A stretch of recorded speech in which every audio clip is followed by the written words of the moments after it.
Yeah, welcome back. We're on to the next segment of the show this morning, which is the newspaper reviews and analysis.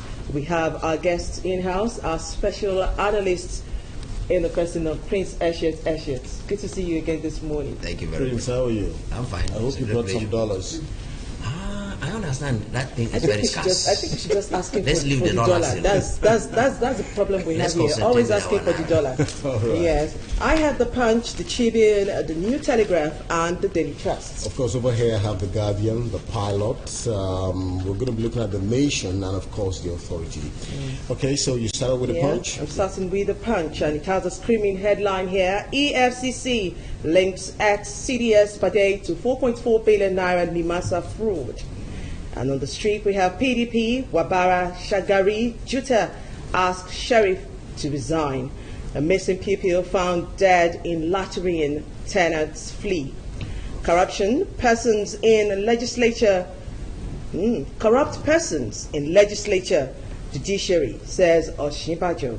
And that's all the stories you can find on pages 2, 4, 5, and 3 of the Punch newspaper.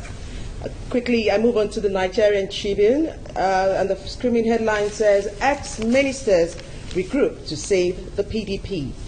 OBJ Yaradua, Jonathan's men meet tomorrow. How ex-Nigerian leader Jonathan intervened. He must resign, says Chuta Wabara Shagari and others. The story continues from the front page on to page 2. Oil price stability high on agenda as Buhari leaves for Saudi Arabia, Qatar. That story is on page 4. Ohaneze Ndigbo Arewa meets in Enugu, form alliance to advance regional interests. The story is on page 12. Riki Tafar sues EFCC, MTN, Falana, page 12. Senate crisis, Marafa removed as committee chairman. On page 14, Adetuji for coronation as Olubado. That story on March 4th. And Fayose to Buhari, devalue Naira now. Forex policy should change in Nigeria. On page 11, again, NCC declares Glo largest network in new data subscription. And finally, on pages 4 and 37, confusion as INEC declares Kogi Sanitaria rerun election inconclusive, and jubilation as Mark wins Benue Sanitaria rerun. So, Prince, So many things to discuss. Honestly, looking at the Punch. We're going to leave the dollar now. No, because we have that full discussion later. Let us not go into the issue of the dollars now. Now, let's look at the ex-ministers regrouping to serve PDP. You see, there have been a series of leadership crises now in the PDP as far as the appointment of the acting chairman is concerned in the person of Sheriff. You see, number one, PDP should understand that they are an opposition party and there is need for them to put their house in order. Secondly, there is also need to put somebody who does not have so many issues or controversies surrounding him to, for now, begin to forge ahead the party. So they need to do something very fast. Otherwise, what is left might be completely torn apart.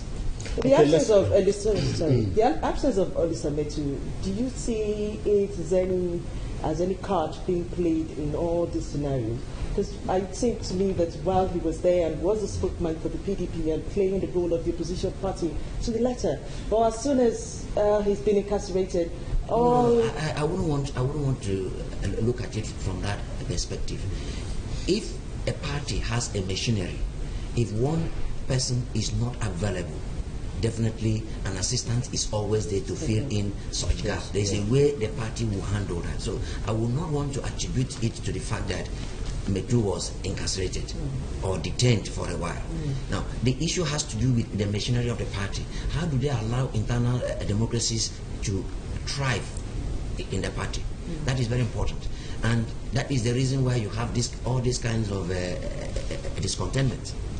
Now, if there is internal democracy and somebody reasonably emerges following that machinery properly, you see that everybody will rally around. But once it becomes more or less like an imposition, you always have this kind I think, of Romelia, we also need to look at the issue of David Mark. He's back again on the block. Well, was I surprised about that? No. Well, we were thinking that the whole brigade should just please leave the scene. But, Barrister, how do you receive the news? You see, for me, I prefer a mixture of the old and the new. The new should learn from the old. The old should be able to groom the new so that there will not be anything like a vacuum.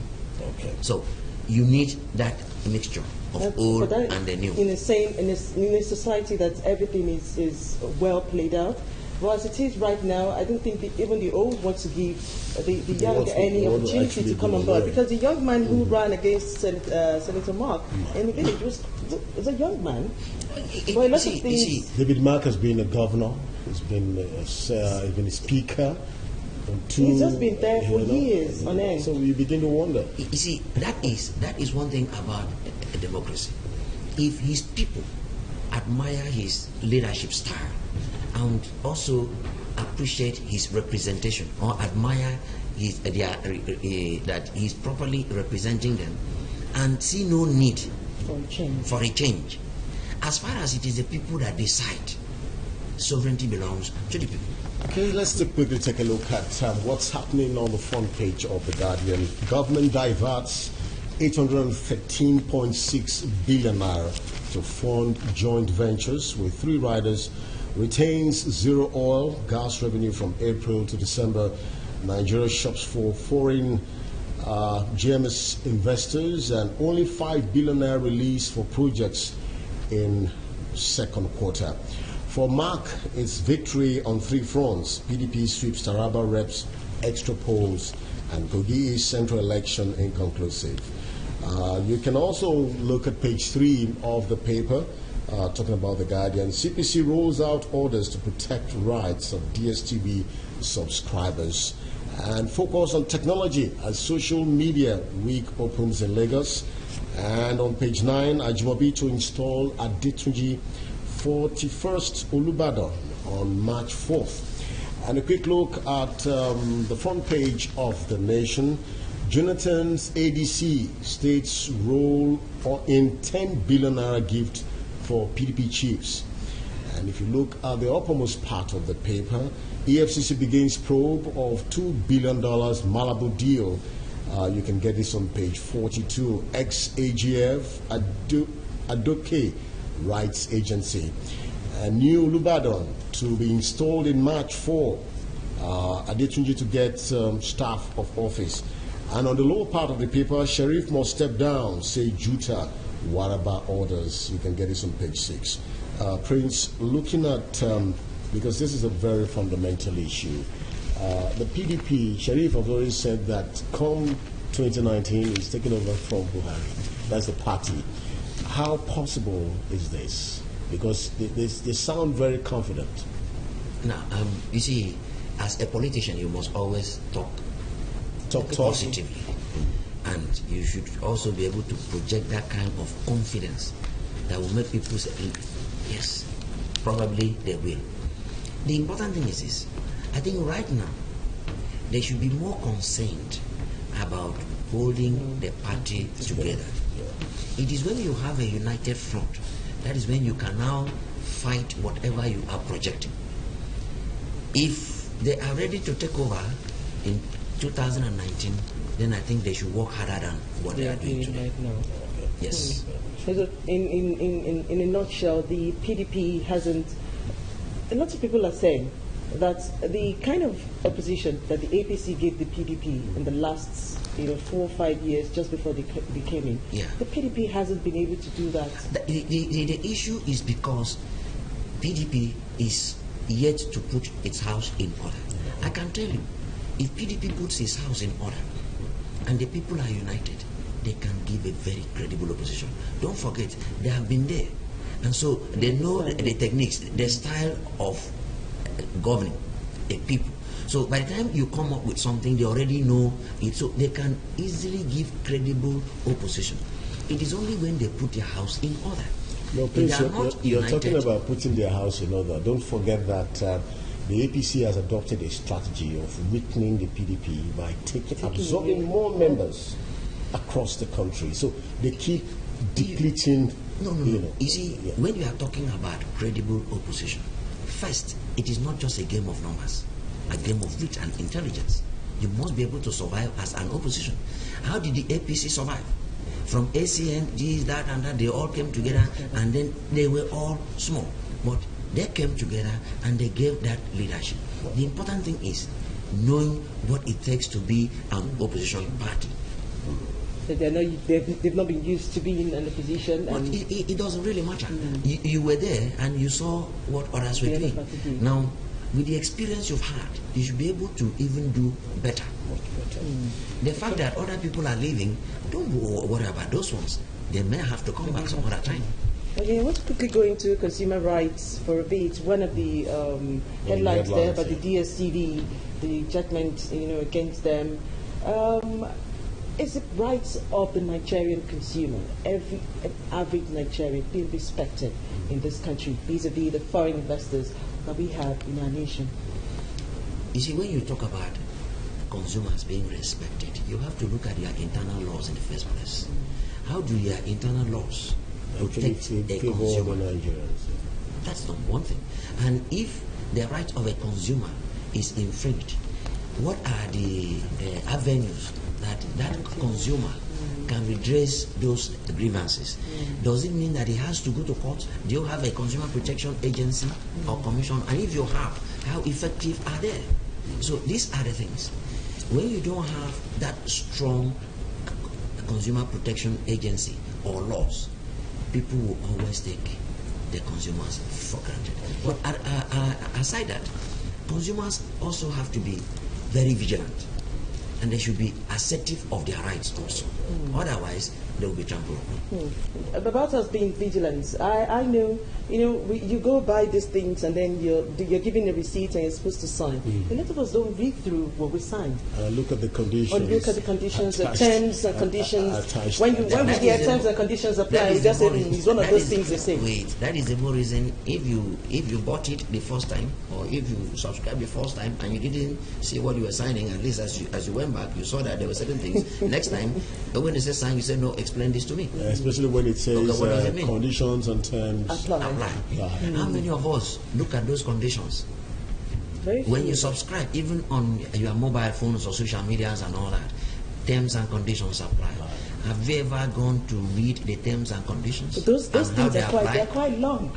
And I think they make them like that. And they're very small. That is the more reason why you should consult your solicitor so that for more money. Let's quickly take a look. Moving on now, I take on the New Telegraph, and the first headline says, "Showdown looms in PDP over sheriff." With the riders, ex-ministers angry, meet tomorrow. A new chairman to spend 6 months. Party leaders, chairman's emergence at disappointments. OPS doubts SMEs operators' ability to repay 220 billion naira loans. And study links antibiotics to restlessness. That is on page 7. And on the top of the paper here, we have New Telegraph Achievement Award, IGP Arase chair an evening with Mike Okiro. On page 6, INEC chairman risks jail term. Page 6 again, Buhari begins 1-week foreign trip. And on page 7, Ricky Tafar sues MTN Falana EFCC for 5 billion naira. And finally, on page 8, Inspector, village head, others electrocuted. And that story is on page 8. To know more about all the stories, please pick up the New Telegraph newspaper. I'm going to quickly go into our trips. I was even going to ask that, just like you were just thinking alive. Because when you mentioned that story, Barrister laughed. Our trips. Because I want to say our now because, it's almost like Nigerians, we all go with him on this trip. First and foremost, let us agree that the president needs to go on certain trips, especially when they have to do with international organizations, attendance, and all that, and summits and the rest. But I think that there are certain trips that the president does not need to go. He should delegate. Like in this case, the president is going to Saudi Arabia and then from there to Qatar. and probably to discuss issues of the oil crisis and see what could be done.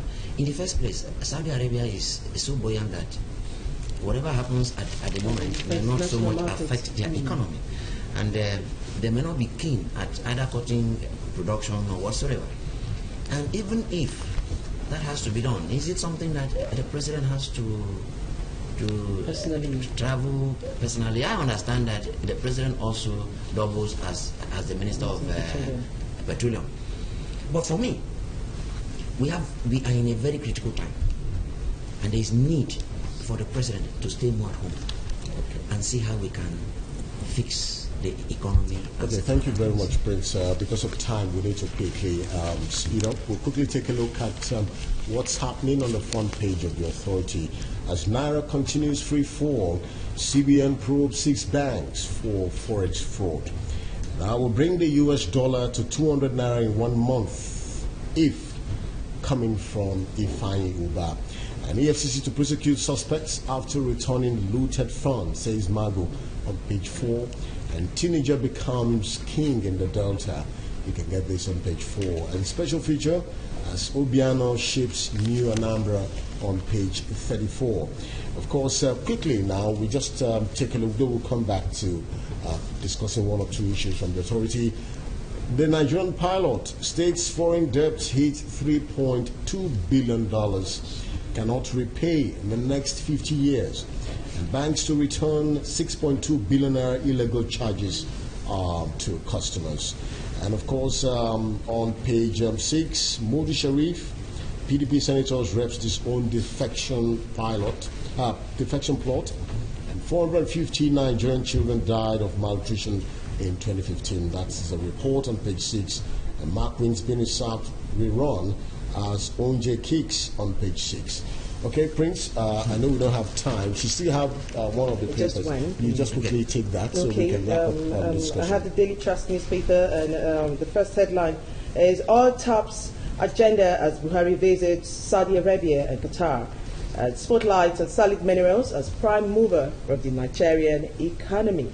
That story is on pages 29 to 34. That's going to be quite a long read. And on page 6, Adetuji for coronation as Olubadan on March 4.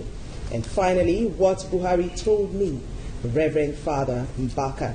That's all I have on the Daily Trust newspaper. Okay, quickly, just to, we know quite a lot because of time. Barrister, CBN probes 6 banks for forex fraud.